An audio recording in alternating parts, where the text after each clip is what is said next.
Сайн байна уу? Ирцээ суугаас мэдчилж байна. Өнөөдрийн бичлэгээр та бүхэнтэйгээ уулзч байгаадаа баяртай байна. За энэ удаагийн бичлэгээрээ цусны суцыг хатууруулдаг эдгээр үйлслээс зайлсхий. Үүнийг дагаж мөрдвөл суцыг сэргээж чаднаа. Өвчний 99% нь цус суцны асуудал. Үхэж буй суцыг сэргээх хамгийн хялбар арга гэсэн ийм сэдвээр ярилцаж бодож байна. Тэгээд өөрөө одоо сурсан зүйлийг та бүхэндээ орчуулад товчноо хүргэж байна. За та бүхэн тийм ээ эхнээс нь дуусла одоо сонсох юм бол одоо та өөртөө отож гэдэг шиг тийм ээ ямар ч хэсэ өөрийнхөө одоо сэтгэл биеийг хөнгөө одоо аваад явах тодорхой хэмжээний мэдлэгтэй болно гэдэгт одоо итгэж байна. Та бүхэндээ эрүүл энх сайн бүхнийг хүсье өрөөё. За ингээд эхэлцгээе.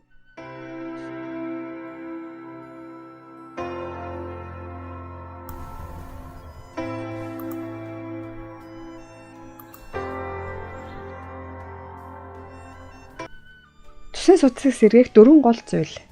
1. Хизээж хаанч бие дулаацуулж дарахаас сэргийл. Биеийн хэм 1 градусаар буурахад бодисын солилцоо 10% багасдаг. Даарч хүрэх үед цусны урсгал зогсонх байдалд орж тэгснээр судас хөвшрөд хүрэгдэг. Биеийг дулаацуул цусны суцыг залуужуулах 4 үндсэн зүйлийг мэдэж авч зуршид болгох нь чухлаа. 2. Цусны урсгалыг сайжруулдаг хоол хүнс идээрэй. Хит их эдгэн биедээ хог хаядлыг нэмэгдүүлж, гадагшлуулах үйл ажиллагааг бууруулж, цусыг булангартай болгодог. Иймд гиз дэлбэрэх мэт их итгэхээс илүү баг зэрэг дутуудсан мэт мэдрэмжтэйгээр дуусгах нь дээрээ. Нэмж дуртахад хэрэв та цагаангаа сонгон зэрэг цусны урсгалыг сайжруулдаг хоол хүнсийг идэвхтэй хэрэглүүл цуцаа залуужуулж чаднаа. 3. Биедээ ойр орхон элэг хийх юм уу? Дарж массажлж байгаарай. Цусны урсгал сайжирдаг тусгай цэг байдаг. Энэ цэгийг ойр орхон дарж элэг хийж байвал зогсон цус хэвэн эргэлддэг. Тогтмол дасгал хөдөлгөөн багтай хүмүүс бие аль болох идэвхтэй хөдөлгөх нь зүйтэй. 4. Бие болон оюуханыхаа эрч хүч урам зориг сэргээхэд анхаарлаа хандуулаарай. Стресс нь цусны урсгалыг уламд ортуулдаг хүчин зүйлүүдийн нэг. Өдөр бүр маш их стресс ордог. Эсвэл түүнийгээ тайлж чадахгүй хуримтлуулдаг хүмүүсийн цусны эргэлт сайн байж чадахгүй. Стресстэй нөхцөл байдлаас ангижирч ая тухтай амрах, бие сэтгэлээ сэргээх орчинг бүрдүүлэх хэрэгтэй. Тэгснээр цусны урсгал тогтвортой болж судсууд залууждаг. Цусны эргэлтэнд сайнаар нөлөөлдөг хоол хүнсийг хэрхэн зөв хэрэглэх вэ? Хит их ус сууж болохгүй. Үр нөлөө 1. Хит их ус хэрэглэх нь хорлог үүсгдэг. Тохиромжтой хэмжээгээр нь ууж чадвал бодисын солилцоо хэвэн болж хавдах, даарч хүрэх зэрэг шинж тэмдгүүд илааршина. 2. Турах бөгөөд жин нэмэх шинж тэмдгүүд сайжирна. Амархан хавддаг нүүр хөлний хаван бууж хөнгөрнө. Ус их уул хорт бодис гадагшлуулж биеийг цэвэрлэнэ. Ус нь илчлэггүй тул их хэмжээгээр ууж болно гэж бодох тохиолдол байдаг ч энэ бол буруу юм аа. Хит их ус хэрэглэх нь дорн дахны анагаах ухаанд хордлого гэж нэрлэгдэг шинж тэмдгийг үүсгэдэг. Хордлого гэдэг нь бие шаардлагатай хэмжээнээс илүү их ус хоримтлагдах нөхцөл байдлыг хэлдэг.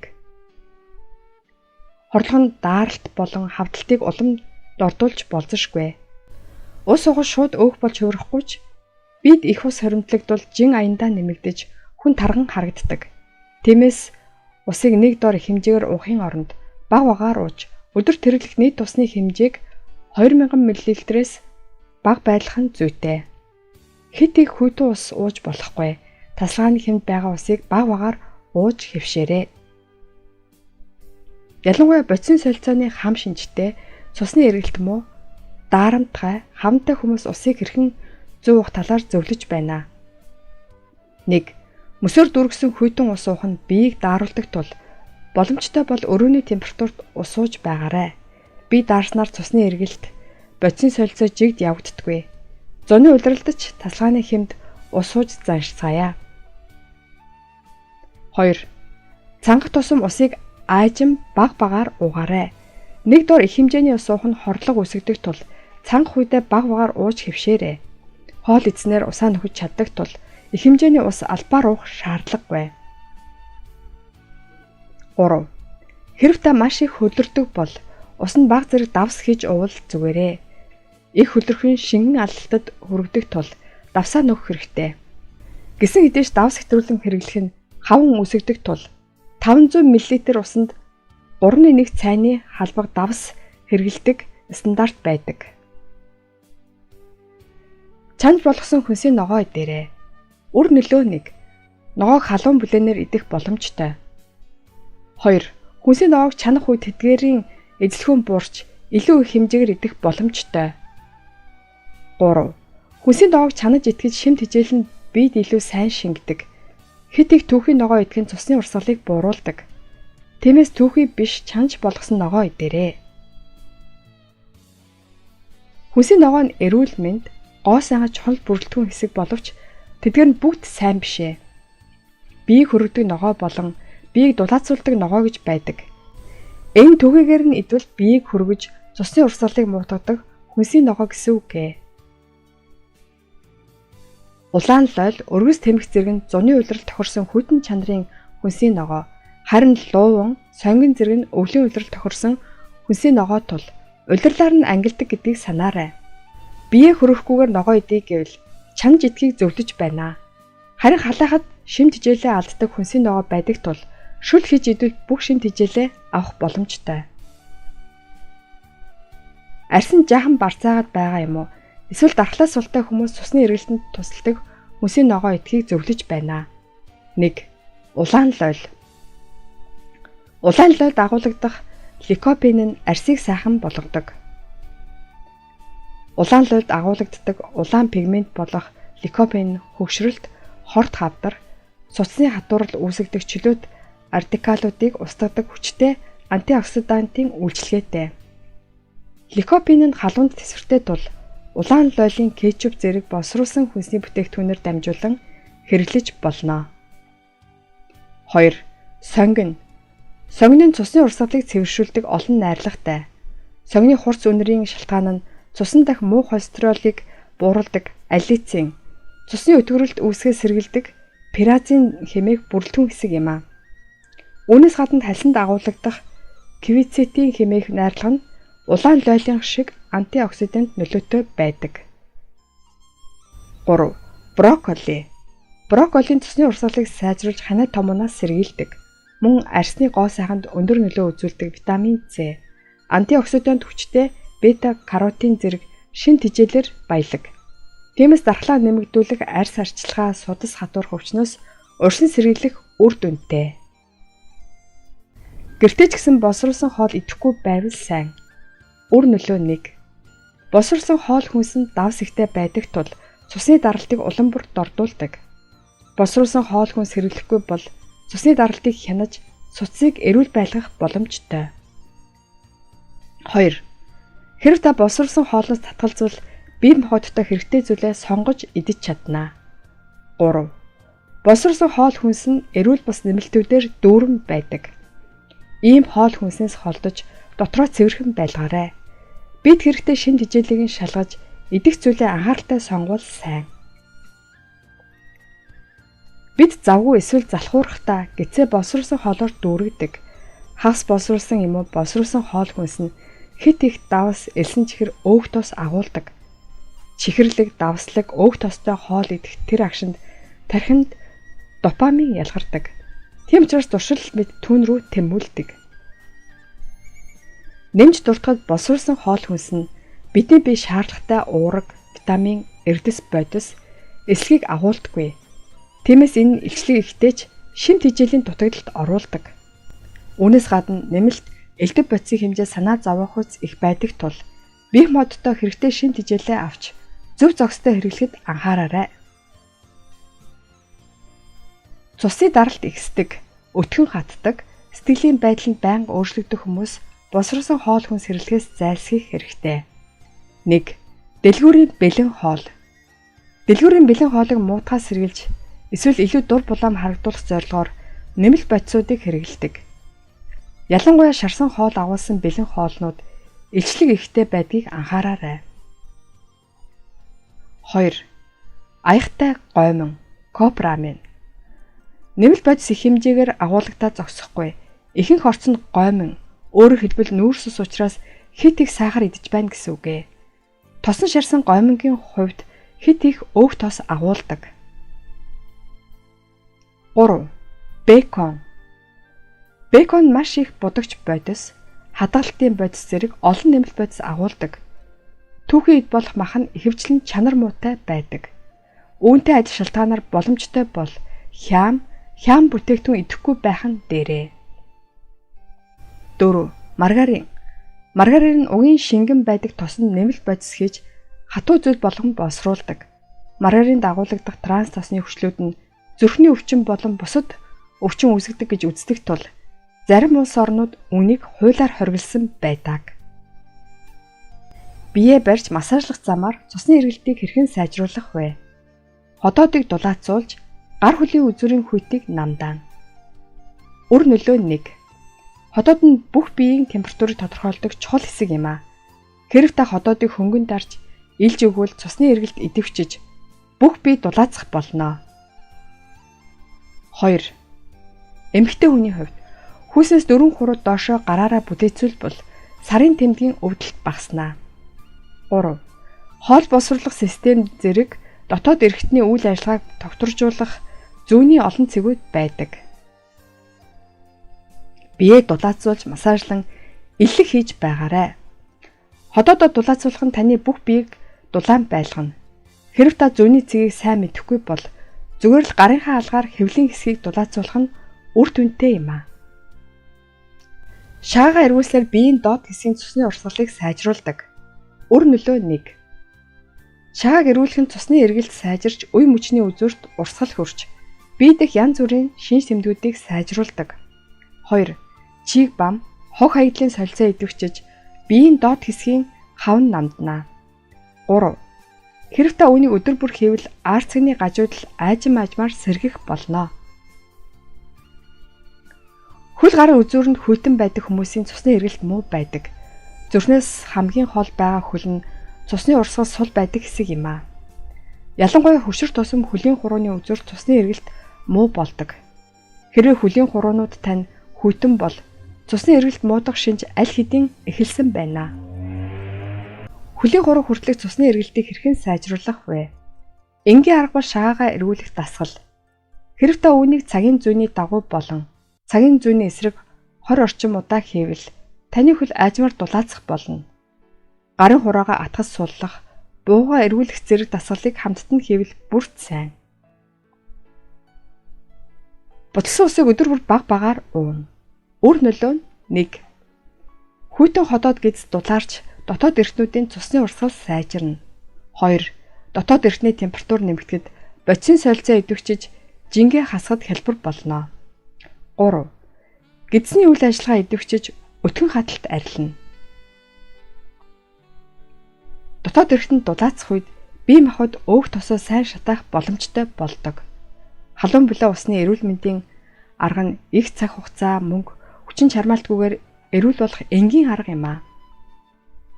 Энгийн цэвэр усыг халааж уухтал ходоодыг дулаацуулж цусны эргэлтийг сайжруулдаг нь эрүүл мэнд гоо сайханд сайнаар нөлөөлдөг.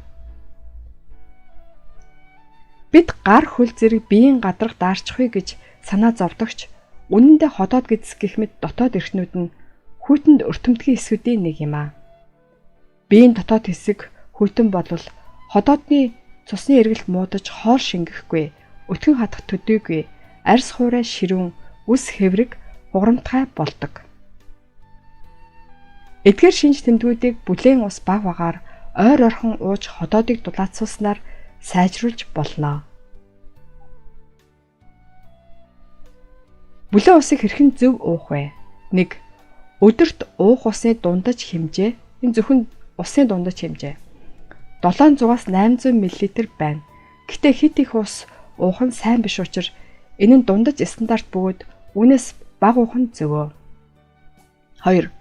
Өглөө, өдөр, орой гэж хуваад тогтмол уухад тохиромжтой. Нэг удаад 500 мл бүлээн ус уухын оронд ижил хэмжээгээр 3 хуваа нь тодорхой хугацааны дараа уувал хамаагүй үр дүнтэй. Энэ бага хэмжээгээр байнга ууна гэсэн үг ээ. Хичнээн хичээсэн ч ус уухад хүндрэлтэй байгаа бол өглөө болсон даруйда нэг аяга бүлээн ус уухыг зориход хангалттай. Хялгсан суцыг сэргээх амьдралын хэв маягийг бий болгох. Хичнээн сайн идэж хичнээн их массаж хийсэн ч Өдөр тутмын амьдралын хэм маяг чинь замбраагүй байвал тийм ч үр дүнгүй. Та бие сэтгэлээ эрүүл байлгаснаар илүү хөгжилтэй амьдрах боломжтой. Өдөрт болж игэл 10,000 алхах. Өр нөлөө 1. Дунд цэргийн хэмнэлтэд алхах нь цусны эргэлтийг сайжруулж, хүчил төрөгч бүх биед жигд тархдаг. 2. Хоол идсний дараа алхах нь эрчим хүчийг үр ашигтай зарцуулж, жин нэмэхээс сэргийлдэг. Явган алхах замаар энергийн солилцоог нэмэгдүүлэх нь цусны урсгалыг сайжруулдаг. Алхахад тусгай хэрэгсэл шаарддаггүй, мөнгө зарцуулах хэрэггүй. Гэрийнхээ ойр орчимд энгийн ажил хийдэг. Дэлгүүр хэстэй хүмүүс өдөрт дунджаар 4,000 орчим алхдаг. 10,000 алхахын тулд та өвнөөс 2 дахин илүү алхам хийх хэрэгтэй. Метрогоор зорчиж буй хүмүүс нэг буудал эрт буугаад алхвал сайн. Явган явахтаа аль болох хурдан явж эрч хүчтэй урагшлаарай. Ялангуяа хоол идсэний дараа алхах дасгал хийвэл таны энергийн солилцоо идэвхжих тул хоолны дэглэм байх тал дээр санаа зовох хэрэггүй. Заавал хийж үзээрэй. Өдрийг нарны гэрлээр эхэл. Өр нөлөө 1. Нарны гэрлийн тусгал нь автономик мэдрэлийн системийн тэнцвэрийг засдаг. Цусны эргэлт сайжирч, сэргэлэн цаваа сэрнэ. 2. Нарны туяанд өртөх үед мелатонин ялгардаг. Мелатонины ялгарл идэвхжснээр нойргууд арилж, тайван удаж чадна. 3. Оюун санааг тэнцвэржүүлдэг серотонин ялгардаг. Ядаргаатай мэдрэмжүүд алга болж анхаар төвлөрс сайжирдаг. Аз жаргалтай мэдрэмж төрнө. Амьд организмд нарны гэрэл хэрэгтэй. Хэрэг та өдөржингөө гэртээ байвал бачуурч шөн утаж чадахгүй. Энэ зүгээр нэг идэвхгүй байгаатай холбоотой биш. Нарны гэрлийн хомсдол нь таны дотоод цагийг алдагдуулсан байж мэднэ. Ийм төлөв байдал нь аажмаар сэтгэлийн хямрал эсвэл дисаутоними болж лавшрах боломжтой тул хайхрамжгүй орхиж болохгүй. Энэ үед биеийн цагийг дахин тохируулах шаардлагатай. Тэгснэр өглөө сэргэлэн босч шөнө нойрмоглох болно. Биеийн цагийг дахин тохируулах арга бол нарны гэрлийг хангалттай авах явдал. Өглөө сэрэхдээ цонхоо онгойлгож нарны гэрлийг хэмжээгээр оруулаарай. Нүд гэлбэж байна гэж мэдрэх хэмжээнд нарны гэрлийг хангалттай авах нь чухал. Бидний бие нарны гэрлийг хүлээн авахдаа аз жаргалын гормон болох серотониныг ялгаруулдаг. Мөн та мелатонины ачаар шөн сайн унтаж чадна. Ихэвчлэн урам зориггүй, стресс амархан ордог хүмүүс хэлдэг нарны гэрэл авах хэрэгтэй шалтгаан. 1. Биеийн дэх дэ амин дэмэг нэмэгдүүлснээр яс бэхждэг. Ясыг бэхжүүлдэг кальцийн дэ амин дэмийн үйлчлэлгүйгээр ясанд хуримтлагддаггүй. Хит ягаан туяа арсанд тусах үед витамин D үүсдэг. 2. Серотонин ялгарч сэтгэл санааг тогтворжуулдаг. Аз жаргалын даавар гэж нэрлэгддэг серотонин оюун ухааныг тогтворжуулдаг мэдрэлийн дамжуулагч юм а. Энэ нарны туяаны тусгалд нийлэгддэг. Зөвхөн эрэг сэтгэл хөдлөлийг бий болгохоос гадна дотоод эртнүүдийн тэнцвэргүй байдлыг засах нөлөөтэй. 3. Цусны даралт буурна. Хит ягаан туяаны тусгалд цусны даралтыг бууруулдаг бодисууд цуснд ялгардаг. Өдөрт 20 минут орчим нарны гэрэл авах нь зүрхний өвчин, цус харалтаас сэргийлдэг. 4. Биеийн цаг хэвэн болдог. Хүний биеийн цаг өдөрт 5 минутаас хэдэн 10 минутаар удаашрсан байдаг. Нарны гэрэлд өртөх үед таны биеийн цаг өөрчлөгддөг бөгөөд өдөр бүр ижил итгэл үнэмшилтэй амьдарч чадна. 5. Шөнийн цагаар нойрсож бие амархад тусалдаг мелатонин ялгардаг. Хэрэв өдрийн цагаар ялгардаг серотонины хэмжээ бага байвал мелатонин сайн ялгардаггүй. Байгальтай өргөж хамт байгаарай. Өр нөлөө 1. Ногоон ургамал эсвэл байгалийн үзэсгэлэнт газруудыг 40 секунд харах нь анхаарал төвлөрлийг сайжруулдаг. Хэрэв танай цогны гадна талд мод зүйлэг харагдахгүй бол ширээн дээр тасалгааны ургамал тавиад түүнийг харж юм уу? Эсвэл байгалийн үзэсгэлэнт зургийг харж болно. 2. Цэрэг бодлосоо салж чадахгүй бол байгальтай харьцаж өөрийгөө тайвшруулаарай. 3. Хэрэв та бие болон сэтгэл санааны хувьд ядарч туйлдсан бол хотоос гарч нам гүм газар аялаарай.